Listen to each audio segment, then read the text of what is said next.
Sam,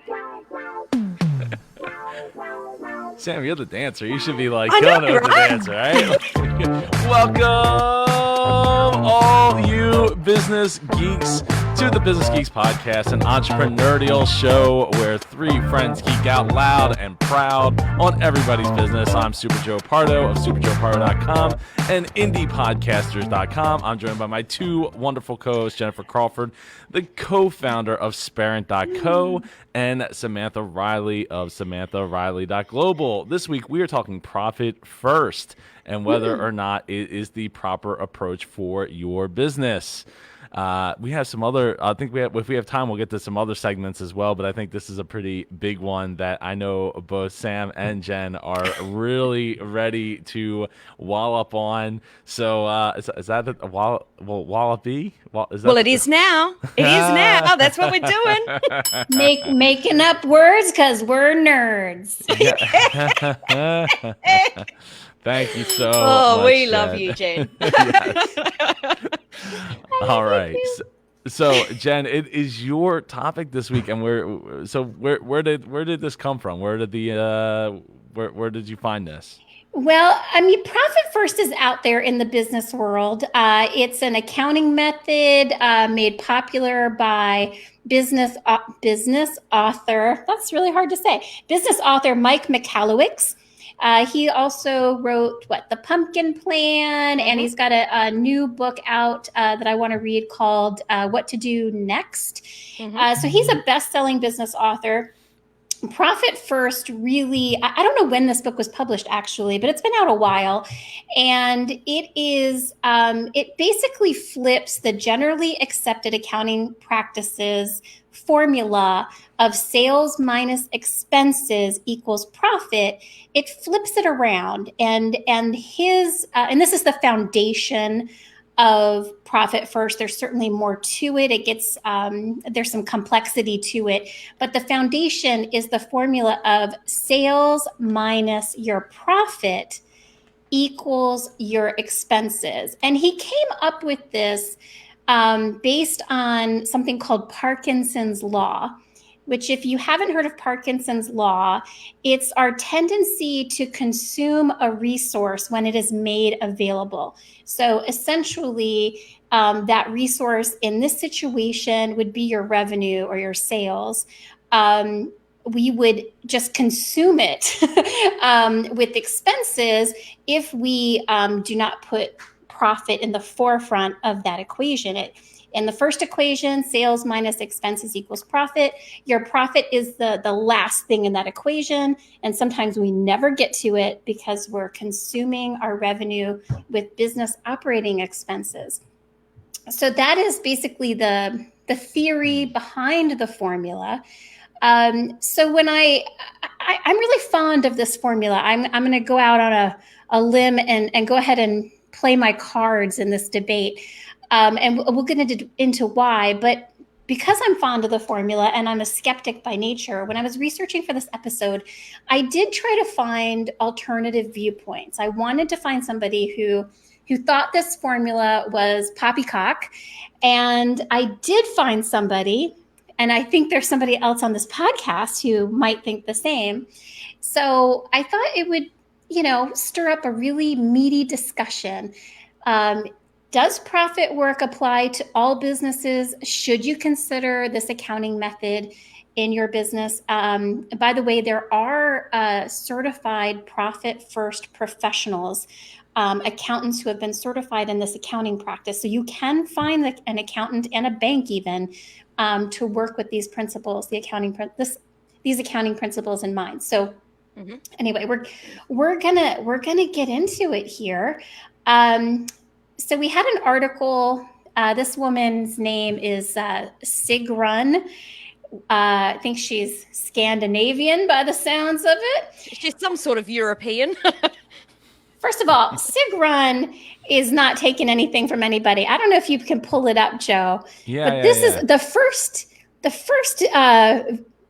visual you get of Sigrun. Like, I am frightened. Like, I was going to say, are you scared of her? I'm a little scared of her.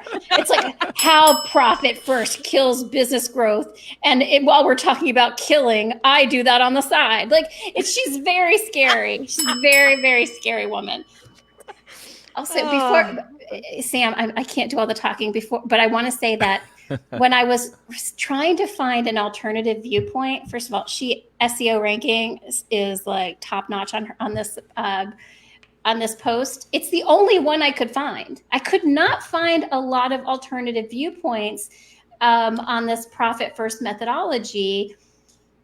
So, Sigrun is it. Sigrun and Sam are our alternative viewpoints, because there's not a lot out there. You've just dropped me in there. You have just dropped me in there. Look, first off, I loved learning about Parkinson's law. I can't believe I hadn't heard of Parkinson's law. The biggest thing I learned was now I understand when Leon opens a block of chocolate why I must eat the whole block of chocolate. There's actually a law about it. So let's just start there, because why not? Do you guys agree with me on the chocolate? Oh, the chocolate, the chips, the cookies, the cake, the ice cream. Yes. There's a highway thing about that too, right? If you build 4 lanes, you'll consume all 4 lanes with traffic. If you build 5 lanes will find its way there. Like, and it's 100% true. This is why I vote against every single highway addendum when I vote. No highways. Jen just lost miles and miles of traffic. Yeah, so much fun. I work from home. Anyway, What do I care? Anyway, so the profit first methodology, to me, when I first heard it, made perfect sense. I love the idea of, getting all of the different bank accounts and taking out your profit first, and, taking out your tax and taking out your wages and taking out all these things. And I understand the idea that, when we've got a smaller plate, so essentially our expenses, when there's less money there, that we spend less. I get it. I don't think it's a really smart way to grow a business. So I'm talking sort of the first 3 or 4 years. I don't think that it serves someone who wants to grow their business quickly. That's the problem, Sam. Too many people want to grow their business too quickly. I think profit is the perfect and most appropriate governor to appropriate growth. Like, I think you should grow with your profit pace. And when you grow like faster than that, I think you risk building an unhealthy company. How many companies have we seen and who have revenue, huge revenue, multi-millions of dollars of revenue and they don't show a profit, and they eventually crumble because their operating expenses and their debt are out of control. Like, I am like a slow grow girl when it comes to business. I don't think there's any shame in the game of growing your business slow. I think there's so much pressure to hit a certain number by a certain date. And revenue is vanity. It is just vanity. If you're making $1 million but aren't showing a profit, I'll take $100,000 business that's showing a nice 30-40% profit over that any day, growing slow and growing healthily. That's kind of where I'm at with this. Well, hold on. The flip side to that is depending how the business is supposed to thrive going forward, right? Like, if you do $1 million and you make $0 in profit, that can be okay as long as the asset that you have is worth something, right? So if that's user base and they're paying you month over month, then it's not the end of the world to say, okay, well, they're paying month over month, or they're locked into these contracts. We can borrow on the future a little bit. No, I want to cuss so badly right now, and I can't. No, if you bring in $1 million in revenue and you can't make a profit, get out of business. I'm sorry. You have a user base you have a huge user base that you can't get a No. No, it's because you spent that. It's because you spent. It's not that you're not making a profit. You shouldn't have been spending it. See, this is where I think that, and it was something that was in there was a TED talk that Mike Michalowicz did. No, it was in Sigrun's article. I'm so sorry. And she was saying that it's kind of like Profit First is the kindergarten version. It's the safe version for people that don't understand numbers. And I agree, because I think that we can run advertising where we're breaking even. So we're making no profit, but we're making no loss, because we're smart enough to know what we can make off the back of that. I think that I hear what you're saying, Jen, in that it can send people to the wall. But for those of us that are smart enough to figure it out, I think that there is another way.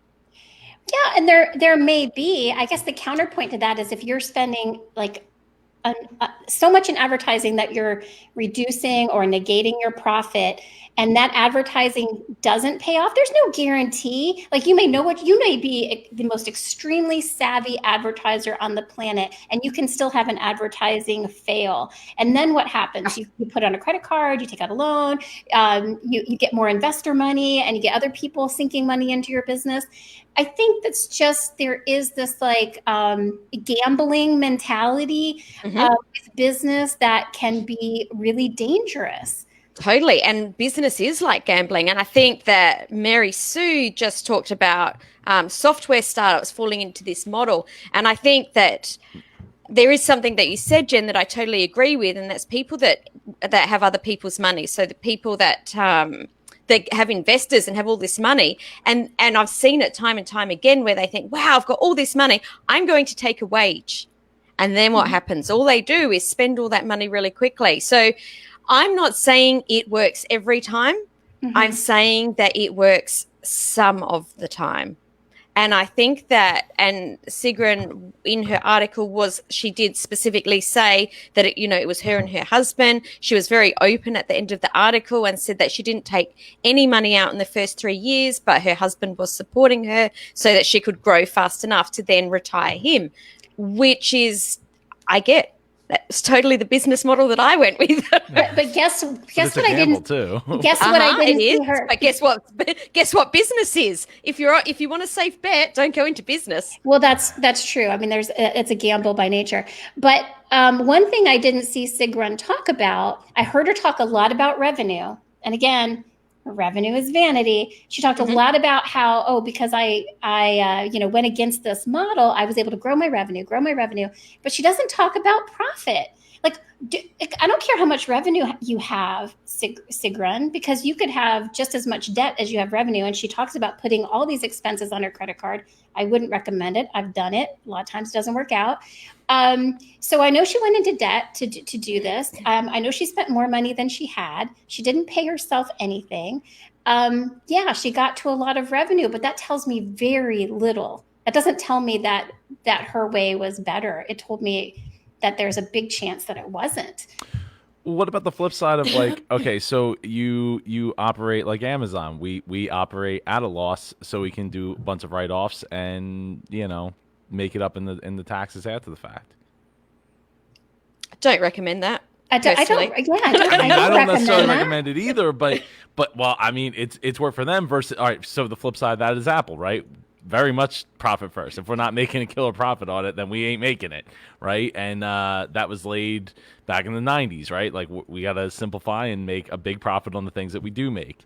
So yeah, I mean, I could see advantages to both. To both. I think that understanding how much profit you have to play with, I mean, I think that can end in the same landslide as just spending right into the into a deficit, because you look at it and you're like, oh well, okay, we have $4,000 of profit this month. You know what our ad budget for next month is? $4,000, and now you're hoping that you can get to $8,000 the next month. To say, you know what, our ad budget is going to be $8,000 the following month.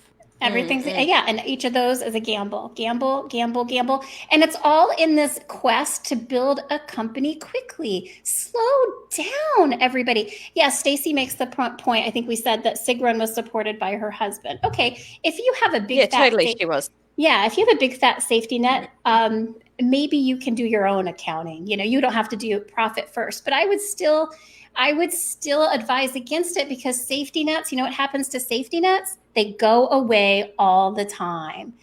See, they do, but I'll give you another side to that. They give you confidence to move forward, because how many people are so fearful that they cannot move forward.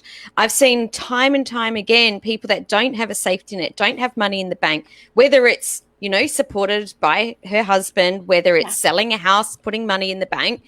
When they don't have that, they're so fearful to actually make that money that I think that having that safety net can give you the confidence. Oh, yeah, absolutely. I mean, safety nets are not bad. I'm just saying that I think the best way to grow a business is assuming that what happens if that safety net isn't there? What if, gosh forbid, your husband is killed in a car accident, or you find out he's cheating on you and he's running away to the Bahamas with his 20-year-old girlfriend. Things happen all the time. I think as business owners, our goal is what? To build a legacy, to become financially, to have financial freedom, to align our values with our work, to have the lifestyle that we desire. So those are big things. And I don't think you can have any of that without a really strong foundation. And I don't think strong foundations are built overnight. I think they're built with care and over time. I think they're built slowly. Have you ever seen a house that seemingly goes up in a day? I don't want to live. I don't want to live in that house. I feel like that house is going to fall down. I want people to take time building a house. I want to live in a house that took like a couple months to build, maybe a year to build. I don't want to live in the house that goes up in 24 hours. So, I mean, I think it's the same thing with the business. You have to have a healthy infrastructure. I don't think 3 years is really super fast either. No. No, so and that's the kind of that sort of 3 to 7 years is the general for building a business and being able to take profit. That's certainly what I've experienced every time. It took us, in my first business, it took us 7 years to get to $1 million a year. That's not so. slow. That's not slow. No. But I was putting that profit straight back into the business. Yeah. The first 3 years, we did not take out a cent. Yeah. And I've been there. My first business, I grew that to a 7-figure business. I did have a salary at the end, but I didn't have a salary in the first, several years, like first 5-6 years. I didn't have a salary. I took, draws when I needed it, but I didn't have a salary. And I had never even heard of I don't even think Profit First had been around. So let's talk about that then, Jen. If that very first business that you turned into a 7-figure business, you didn't pull a salary for the first 3 years, what would have been different if you took your profit first from day one? How do you think that the growth of that business would have been? I think it would have been a little bit different. I think I would have probably moved into an office space, not as quickly. So I moved the business out of my home into a professional office space. I took on that overhead. I felt like I could afford it, but probably if I was doing Profit First, maybe that would have happened a little bit later in the trajectory of the business. That was like a big expense to take on. Maybe I would have the advertising, like back then. This is so date me, but I know back then your marketing budget was completely spent on the Yellow Pages phone book, like there was no internet. So maybe I wouldn't have gotten the red text, which is a lot more than if you had black and white text or black text on the yellow. I think it probably it would have had some effect. It's hard to get into your time machine and think back, especially since it was totally. It was a while ago. But I'm sure it would have had a bit of an impact because there were expenses, and because I was scaling the business, there were times when I was bringing in expenses before we had scaled to the point where that profit margin was where I wanted it. Every business is different. Yes, it's true. Absolutely. Every business is different. Yeah. And every person that's running the business is different. And that's what I am definitely getting from this conversation, is that profit first would definitely work for some people. And for some people who maybe don't understand numbers so well, I think it would be a safer bet to use this methodology than just to be flying by the seat of your pants. what I realized, and it was quite funny, I was talking to Leon about this, but this morning before we went live, is that I always used to say that I was bad at money. And after seeing this, I realized, maybe not so much, because I do understand how to move it around really quickly, more than I thought, because I thought that this would slow me down way too much. Interesting. Interesting. Brent says, in our case, the value of our paid users increases as we grow. So to try to monetize overgrowing early could end up being our Achilles heel. Just a thought. And he's talking about for Poddit.net, which you should totally go check out. Totally should go check out Poddit. So yes, you definitely should check out. Well, all I can say is, it's hard to me personally to apply this on the fly to every business, but I will say that the theory behind it is that it will work for every business. Like, it does work in every business. That's what Michael Michalowicz says. So, and it really is all about not eating up your revenue with operating costs and forgetting about profit. Because you guys have got to know people. I know people that do not focus on the profit. Oh, they focus 100%. on the revenue, and they'll 100%. They'll tell you all day long. We bring in $300,000, and our ad spend is $300,000. Like, I'm not saying that this works for everyone. And also, I actually do think for a business that's stabilized, that's sort of come off that really steep growth, I think that this really does work. I'm specifically talking about that startup, that growth. Yeah. But with the caveat that person really does need to understand their numbers. Yes. You have to. Well, that's what I like about the system. The complexity in the system is that it does force you to check in on your numbers more frequently and divide out your accounts. And there's some checks and balances in place to make sure that you're funneling your funds to profit before your expenses. And there's ways to do that. We're not going to get into that here. Hire your profit first certified professional if you're interested in that. I am not that.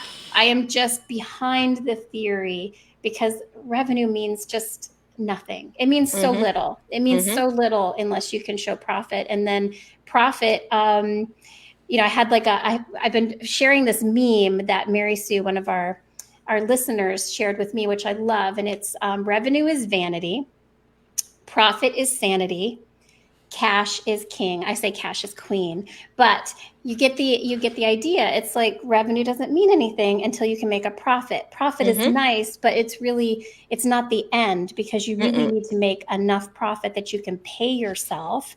Totally. Yeah. And align that revenue with your values and your lifestyle. So it's sort of like this tier. And I think a lot of us business owners never get past the revenue to the profit. So two things before we get to Brent's two points here.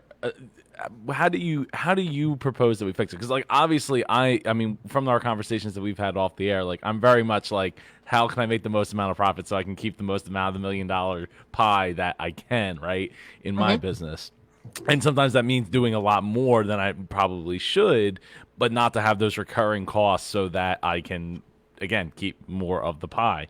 But how? So you're at that 300,000 at 300,000 problem, right? So so it's the $300,000 problem. How do you guys propose? Because my thought is you need to either target your ads better, right, or increase the prices of what you're selling, or the funnel to get there, to the ultimate prize. One of those two things I feel has to give. Because if you start shrinking up how much you advertise, you're not if there's a direct correlation there, then that's not good either. Well, there could be so many more problems than that as well. Yeah, it's just, again, I go back to growing at the appropriate rate with your profit. So I don't know if this will be helpful with thinking through that, Joe, but Mike Michalowicz, he says that in all different fields, he discovers that a healthy $1 million business will be taking a profit of about 15%. That's above and beyond the owner's $200,000 pay.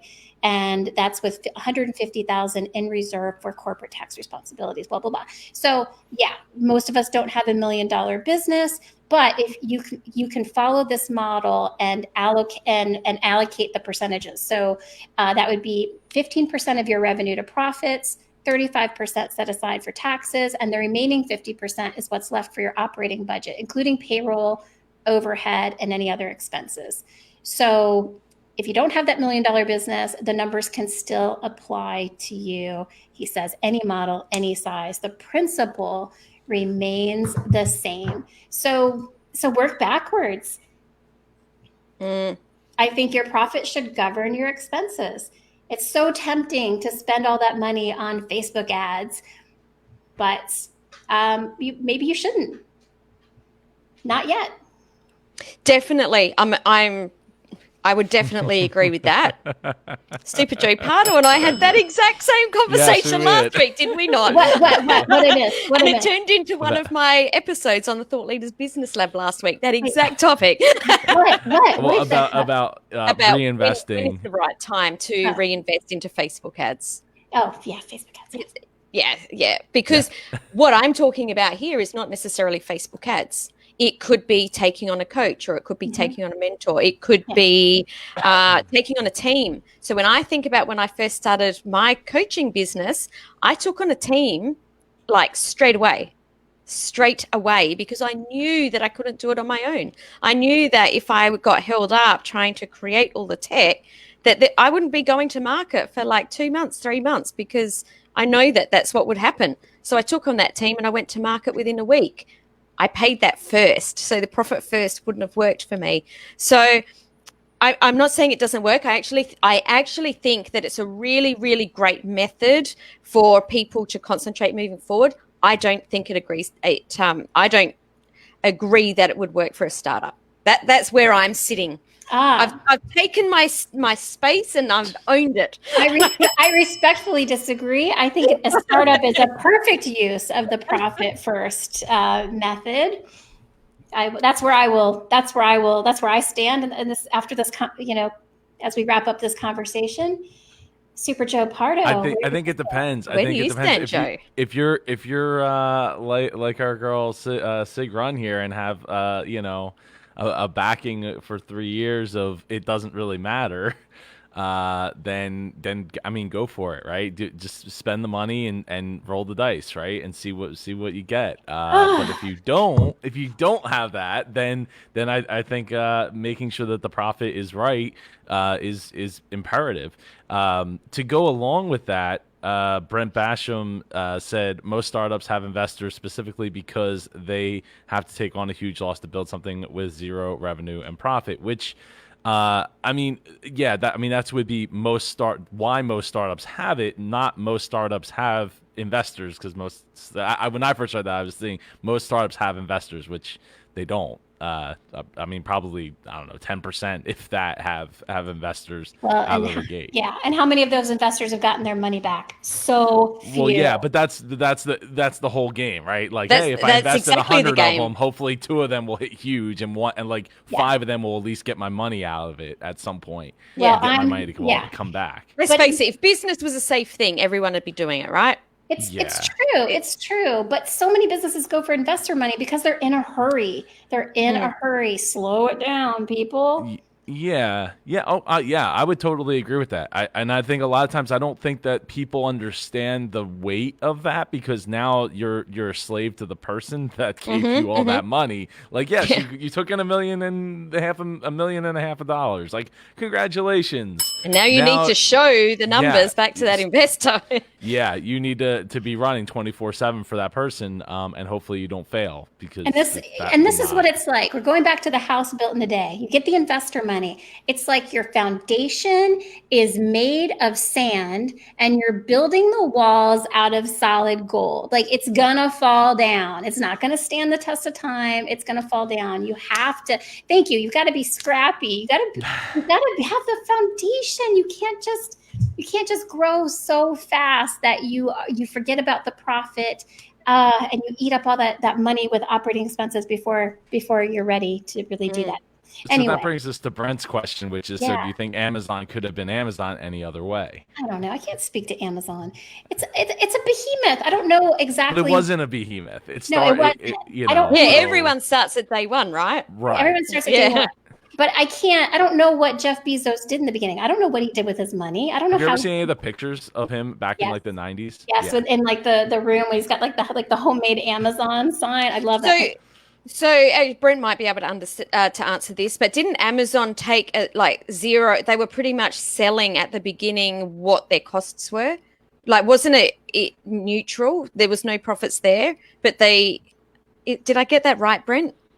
I'm not a massive Amazon person where either. Amazon's money comes from now is through their S3 service, their hosting services, so for online. So like selling stuff is still not like a super profitable thing for them, because by the time they ship it and the free shipping stuff. But there was statistics that said like 83% of Americans or something have Amazon Prime. What? Yeah, I think it was like 85%, 83%. How many Americans have it. Amazon? Oh, you got it already? Oh, I have it too. I mean, I have Amazon Prime. Oh, so wait, okay, so it says 82% of U.S. households have an Amazon Prime membership, and that was as of 20 July, a year ago.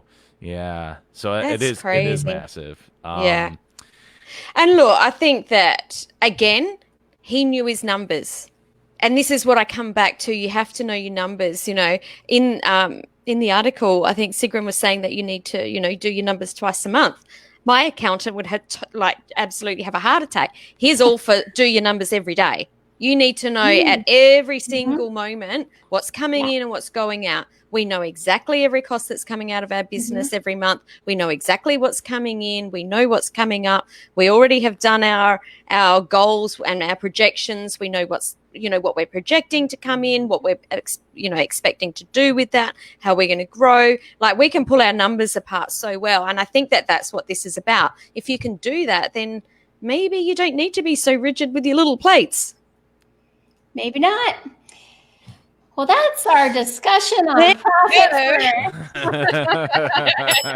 I recommend getting the book, and I do recommend reading the book and entertaining it. Yeah, totally. Thanks for bringing that topic to the table, Jen. I think it's actually really good, because what I want to leave people with is that no two businesses are the same, no two people are the same, and you have to take all of these different, learn as much as you can, know your numbers so that you can start to understand where you sit, because it depends what your personal risk, I was going to say factors, but, some of us can put up with risk more than others. Some of us are better at numbers more than others. We're all different. So thanks, Jen. It was good conversation. My pleasure. I love a good debate. That's, I love a good debate. One other thing I want to leave with is I think understanding the future of what you're doing and where it's going, and the potential for it to be commoditized, and seeing one of our biggest problems back in the day was we'd have these brake drums, and each one cost $62. We had to buy a pallet, and there's 20 on a pallet, and then you had to buy a trailer, and there's 20 pallets on a trailer. So it's you have to invest $20,000 per trailer, and you go through them like water. And you're only allowed to make $3 or $4 per piece. That's ridiculous. Because it became so commoditized, because they watered down the numbers. There used to be hundreds of different numbers, and they watered down the numbers down to 8 numbers. One of them primarily being the one you need to buy trailer loads of at a time, and you just tie up so much capital to make $3 or $4 a piece. It's crazy. Yeah. So just understanding, again, going back to understanding the numbers and understanding the market and where it's headed, and is it potential is it going to be commoditized? Is the thing we're selling going to end up being commoditized at some point? Yeah, but understanding that big picture, because that $3 or $4 might come with a different product that you make $500 on. So this is where there's not one story. Yep. You have to understand the big picture. Yeah. Well, yeah, because if that's your your loss leader effectively, especially because you have to figure they're heavy too. Brake jumps are big, heavy things. So when you start talking about insurance to move them, and if somebody gets hurt, workman's comp and all that, it's when you factor all that in, it's like we got to sell a lot of other things to make up for the fact that we're selling these by the pallet. You know. Yeah, totally. So yeah, was it Marcia says definitely case by case. Totally agree with the strength of the foundation is paramount for significant long-term success. Thanks for that, Marcia. And I think you know what the other thing is. I think you have to feel good about it, right? And that might sound like a bit of a woo-woo thing, but you have to feel good about what you're putting together, and how, you know, whether or not the numbers that you're pulling in make you feel good, right? And the revenue thing is great, but it's also a huge trap, because if you're, you know, you don't look at the expenses and you're just like, look, we're doing $1 million. Like you know. I don't know that I agree with that because no, I mean, a number is a number. You know what I feel good about? I feel good about a profitable business. Like, I mean, but a 50% profit and an 80% profit, they're great profit. Yeah, but it's like, but not getting caught up, like you said, Joe. I think you kind of, I don't know, maybe I missed your point, but you can easily feel really good about bringing in, you know, $100,000 a month. Oh my God, you bring in that $100,000 a month, you feel successful. But if your operating expenses are $99,000 a month, you're not successful. Right. I mean, you're not, you know, financially, your business is not successful. Right. But you have to, what I'm saying is you have to feel good about that. Like the fact that, like, hey, I only made $1,000 this month, right? But I don't think you should feel good about that. Well, no, unless you're about to make $500,000 the next month, right. And this is where it's the differences in the business models come out, right? So that's what I'm saying. You have to feel good about that and say, okay, it's $1,000. I'm not ashamed of the fact that I only made $1,000 because I'm looking, you know, next month and 3 months from now, and where our trajectory is because of the growth that we're continuing to have month over month, and you know, all like everything as a whole, the picture is looking better and better, even if the profit is. Because guess what? If Amazon had, you know, ducked out, you know, 20 years ago, we wouldn't have our Amazon Prime accounts today. Maybe I don't know how exactly they ran their business. I don't know. I can't rewind and redo it differently. But I do know if your operating expenses are 100% of your revenue, something's wrong. I don't care what your business model is. I really don't. 100% operating expenses does not make any sense in any world, in any scenario, as far as I'm concerned. I'm just going to be very opinionated. That's not like you at all, Jen. That's not like any of us. We're not. All three of us are not opinionated at all. Very opinionated today. Oh, wow. I'll wake up tomorrow and I'll think differently. Who knows? Before we wrap up, Jen, who's getting your lunch money this week? Oh, my lunch money. Okay. I want everyone to go to Splotch Monster Island today and just bask on that island of whimsical creatures. SplotchMonsterIsland.com. These creatures are created, they're one of a kind, by Steve Loya, a personal friend of mine. He's married to another artist, also a friend of mine, Chris Loya. And they recently collaborated on a series that they've worked on for the past month. And they're both artists, but they have their own unique style. So so Chris and Steve combined to make these Stop and Smell the Flowers series. And the reason I wanted to bring them up is not only they're amazingly talented, but they put together the series. They shared with their audience as they were creating it all month. We got like a sneak peek on to see the works in progress. And then they had an adoption, and they opened up their online shop on Sunday at 11 a.m. Before that, there was no artwork in the shop, but 11 a.m. all the pieces showed up. They sold out in less than an hour. By building up that excitement, having something like, first of all, wonderful. I bought 4. I adopted 4 of their originals. And if you have, anybody that's watching, if you have a chance, just click and read the little stories that are written, their original little tales that go along with each of these splotch monsters, that tells you a little bit about their their personalities and their daily lives, and it really helps bring them to life, and you can't help but fall in love with them.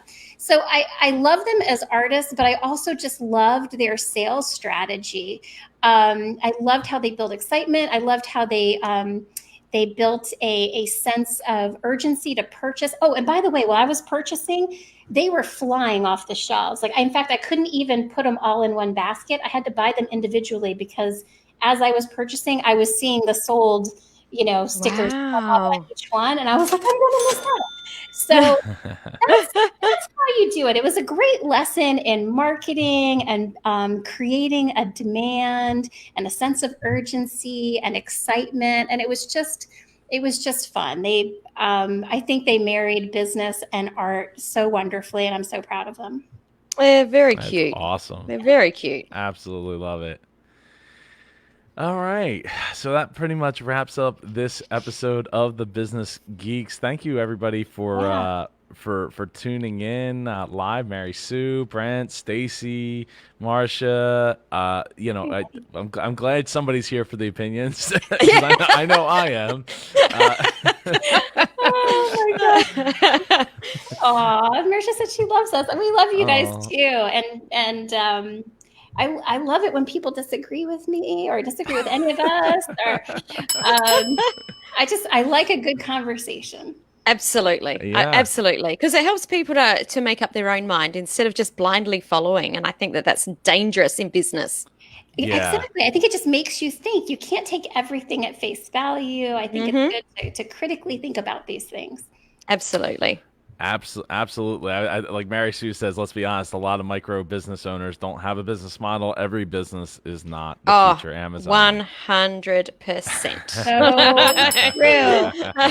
So true. So there you go. We all agreed finally on something. Mary Sue said something and we all agreed. Yes. Brought us back together. Yeah. Thanks, Mary Sue. The family's back together. Yes. Eating our turkey. Yeah. Thanks, Deirdre. Thank that you, was Deirdre. good. Appreciate that. I tell us more. We'll hang on. I'm just kidding. Well, this episode, if you've enjoyed this episode of the Business Geeks podcast, share it with the business geek in your life. Send us your questions and suggestions over at questions@businessgeekspodcast.com. Catch us next Monday, 5 p.m. Eastern Daylight Time, and Tuesday, 7 a.m. Australian Eastern Time. For Sam and Jen, I'm Super Joe Pardo. Have a great week. We'll see you next Monday/Tuesday.